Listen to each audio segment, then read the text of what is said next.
Mr. Speaker, my sympathies go out to the patients and to their families who are desperately seeking to alleviate their symptoms with medicinal cannabis.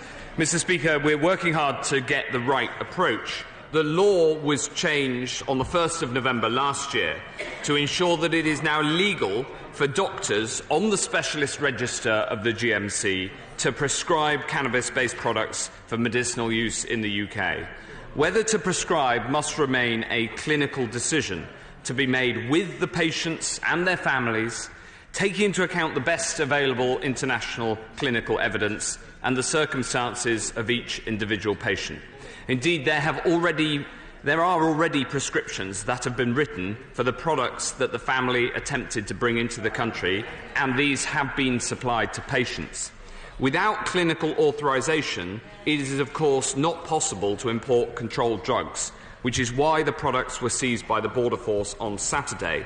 However, we have made available the opportunity for a second opinion, and the products have been held but not been destroyed, as would normally be the case. In relation to childhood epilepsy, the British Paediatric Neurology Association has issued interim clinical guidance. NHS England and the Chief Medical Officer have made it clear that cannabis-based products can be prescribed for medicinal use in appropriate cases, but it must be for doctors to make clinical decisions in the best interests of patients, to balance the risks and benefits of any proposed treatment, including cannabis-based products, and to make a decision with patients and with their families on whether or not to prescribe. To date, research has centred on two major cannabinoids, THC and CBD. There is evidence that CBD may be beneficial in the treatment of intractable epilepsy, and over 80 children have already been supplied with CBD products in the UK on the basis of a specialist doctor's prescription. Now, I entirely understand how important this issue is to patients, and I've met and listened to families. I know just how frustrated they are.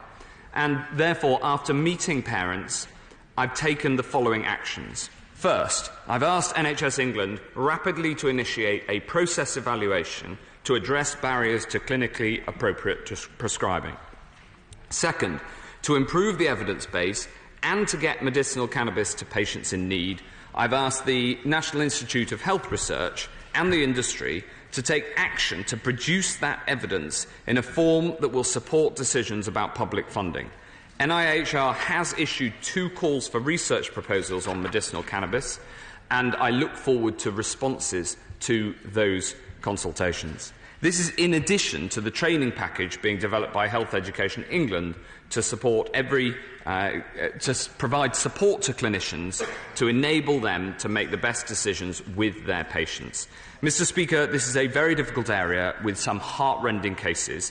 I look forward to working with all members of this House to ensure patients get the best possible care.